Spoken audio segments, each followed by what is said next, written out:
And so I come here with an acute sense of the costs of armed conflict, filled with difficult questions about the relationship between war and peace and our effort to replace one with the other. Now, these questions are not new. War in one form or another appeared with the first man. At the dawn of history, its morality was not questioned. It was simply a fact, like drought or disease. The manner in which tribes and then civilizations sought power and settled their differences. And over time, as codes of law sought to control violence within groups, so did philosophers and clerics and statesmen seek to regulate the destructive power of war. The concept of a just war emerged, suggesting that war is justified only when certain conditions were met. If it is waged as a last resort or in self-defense, if the force used is proportional, and if, whenever possible, civilians are spared from violence. Of course, we know that for most of history, this concept of just war was rarely observed. The capacity of human beings to think up new ways to kill one another proved inexhaustible, as did our capacity to exempt from mercy those who look different or pray to a different God. Wars between armies gave way to wars between nations, total wars, in which the distinction between combatant and civilian became blurred. In the span of 30 years, such carnage would twice engulf this continent. And while it's hard to conceive of a cause more just than the defeat of the Third Reich and the Axis powers, World War II was a conflict in which the total number of civilians who died exceeded the number of soldiers who perished. In the wake of such destruction, and with the advent of the nuclear age, it became clear to victor and vanquished alike that the world needed institutions to prevent another world war. And so, a quarter century after the United States Senate rejected the League of Nations, an idea for which Woodrow Wilson received this prize, America led the world in constructing an architecture to keep the peace, a Marshall Plan and a United Nations, mechanisms to govern the waging of war, treaties to protect human rights, prevent genocide, restrict the most dangerous weapons. I do not bring with me today a definitive solution to the problems of war. What I do know is that meeting these challenges will require the same vision, hard work, and persistence of those men and women who acted so boldly decades ago. And it will require us to think in new ways about the notions of just war and the imperatives of a just peace. We must begin by acknowledging a hard truth. We will not eradicate violent conflict in our lifetimes. There will be times when nations, acting individually or in concert, will find the use of force not only necessary, but morally justified. I make this statement mindful of what Martin Luther King Jr. said in this same ceremony years ago. Violence never brings permanent peace. It solves no social problem. It merely creates new and more complicated ones. As someone who stands here as a direct consequence of Dr. King's life work, I am living testimony to the moral force of nonviolence. I know there's nothing weak, nothing passive, nothing naive in the creed and lives of Gandhi and King.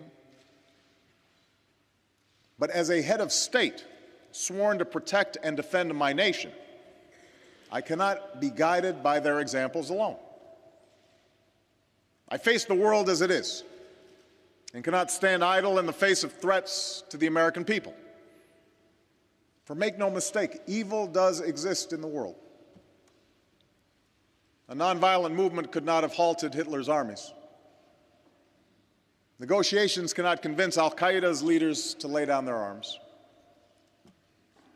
To say that force may sometimes be necessary is not a call to cynicism, it is a recognition of history, the imperfections of man, and the limits of reason. I raise this point. I begin with this point because in many countries there is a deep ambivalence about military action today, no matter what the cause. And at times this is joined by a reflexive suspicion of America, the world's sole military superpower. Yet the world must remember that it was not simply international institutions, not just treaties and declarations, that brought stability to a post-World War II world. Whatever mistakes we have made, the plain fact is this: the United States of America has helped underwrite global security for more than 6 decades with the blood of our citizens and the strength of our arms. The service and sacrifice of our men and women in uniform has promoted peace and prosperity from Germany to Korea and enabled democracy to take hold in places like the Balkans. We have borne this burden not because we seek to impose our will. We have done so out of enlightened self-interest, because we seek a better future for our children and grandchildren, and we believe that their lives will be better if others' children and grandchildren can live in freedom and prosperity. So yes, the instruments of war do have a role to play in preserving the peace. And yet this truth must coexist with another: that no matter how justified, war promises human tragedy. The soldier's courage and sacrifice is full of glory, expressing devotion to country, to cause, to comrades in arms. But war itself is never glorious, and we must never trumpet it as such. So part of our challenge is reconciling these two seemingly irreconcilable truths: that war is sometimes necessary, and war, at some level, is an expression of human folly. Concretely, we must direct our effort to the task that President Kennedy called for long ago. Let us focus, he said, on a more practical, more attainable peace, based not on a sudden revolution in human nature, but on a gradual evolution in human institutions. A gradual evolution of human institutions. What might this evolution look like? What might these practical steps be? To begin with, I believe that all nations, strong and weak alike, must adhere to standards that govern the use of force. I, like any head of state, reserve the right to act unilaterally, if necessary, to defend my nation. Nevertheless, I am convinced that adhering to standards, international standards, strengthens those who do, and isolates and weakens those who don't. The world rallied around America after the 9/11 attacks and continues to support our efforts in Afghanistan because of the horror of those senseless attacks and the recognized principle of self-defense. Likewise, the world recognized the need to confront Saddam Hussein when he invaded Kuwait, a consensus that sent a clear message to all about the cost of aggression. Furthermore, America, in fact, no nation, can insist that others follow the rules of the road if we refuse to follow them ourselves. For when we don't, our actions appear arbitrary and undercut the legitimacy of future interventions, no matter how justified. And this becomes particularly important when the purpose of military action extends beyond self-defense or defense of one nation against an aggressor. More and more, we all confront difficult questions about how to prevent the slaughter of civilians by their own government, or to stop a civil war whose violence and suffering can engulf an entire region. I believe that force can be justified on humanitarian grounds, as it was in the Balkans or in other places that have been scarred by war. Inaction tears at our conscience and can lead to more costly intervention later. And that's why all responsible nations must embrace the role that militaries with a clear mandate can play to keep the peace. Let me make one final point about the use of force. Even as we make difficult decisions about going to war, we must also think clearly about how we fight it. The Nobel Committee recognized this truth in awarding its first prize for peace to Henry Dunant, the founder of the Red Cross and a driving force behind the Geneva Conventions. Where force is necessary, we have a moral and strategic interest in binding ourselves to certain rules of conduct. And even as we confront a vicious adversary that abides by no rules, I believe the United States of America must remain a standard bearer in the conduct of war. That is what makes us different from those whom we fight. That is a source of our strength. That is why I prohibited torture. That is why I ordered the prison at Guantanamo Bay closed.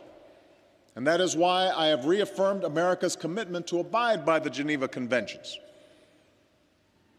We lose ourselves when we compromise the very ideals that we fight to defend. As the world grows smaller, you might think it would be easier for human beings to recognize how similar we are, to understand that we're all basically seeking the same things, that we all hope for the chance to live out our lives with some measure of happiness and fulfillment for ourselves and our families. And yet somehow, given the dizzying pace of globalization, the cultural leveling of modernity, it perhaps comes as no surprise that people fear the loss of what they cherish in their particular identities, their race, their tribe, and perhaps most powerfully, their religion. In some places, this fear has led to conflict. At times, it even feels like we're moving backwards. We see it in the Middle East as the conflict between Arabs and Jews seems to harden. We see it in nations that are torn asunder by tribal lines. And most dangerously, we see it in the way that religion is used to justify the murder of innocents by those who have distorted and defiled the great religion of Islam and who attacked my country from Afghanistan. These extremists are not the first to kill in the name of God. The cruelties of the Crusades are amply recorded.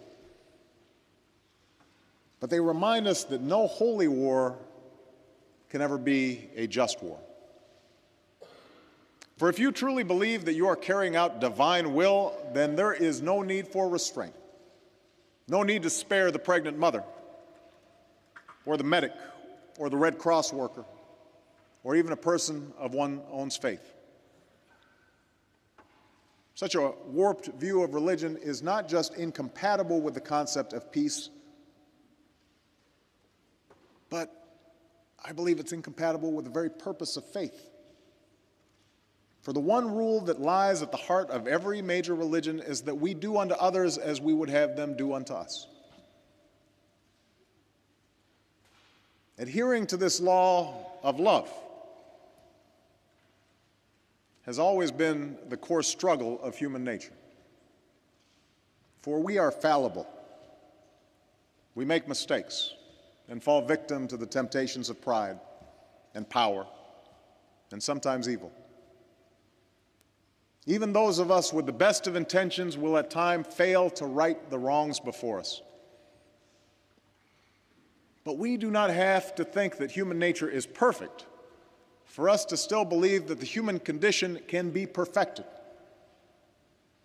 We do not have to live in an idealized world to still reach for those ideals that will make it a better place. The nonviolence practiced by men like Gandhi and King may not have been practical or possible in every circumstance, but the love that they preached, their fundamental faith in human progress, that must always be the North Star that guides us on our journey. For if we lose that faith, if we dismiss it as silly or naive, if we divorce it from the decisions that we make on issues of war and peace, then we lose what's best about humanity. We lose our sense of possibility. We lose our moral compass. Like generations have before us, we must reject that future. As Dr. King said at this occasion so many years ago, I refuse to accept despair as the final response to the ambiguities of history. I refuse to accept the idea that the isness of man's present condition makes him morally incapable of reaching up for the eternal oughtness that forever confronts him. Let us reach for the world that ought to be, that spark of the divine that still steers within each of our souls.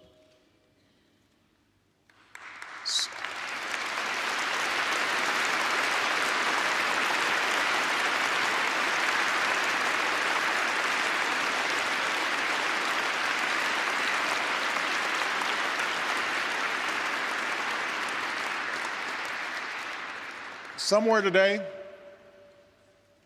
in the here and now, in the world as it is, a soldier sees he's outgunned but stands firm to keep the peace.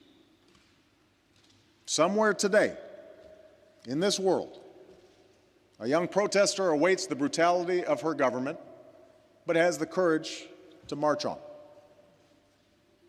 Somewhere today, a mother facing punishing poverty still takes the time to teach her child, scrapes together what few coins she has to send that child to school, because she believes that a cruel world still has a place for that child's dreams. Let us live by their example. We can acknowledge that oppression will always be with us and still strive for justice. We can admit the intractability of deprivation and still strive for dignity. Clear-eyed, we can understand that there will be war and still strive for peace. We can do that, for that is the story of human progress. That's the hope of all the world. And at this moment of challenge, that must be our work here on earth. Thank you very much.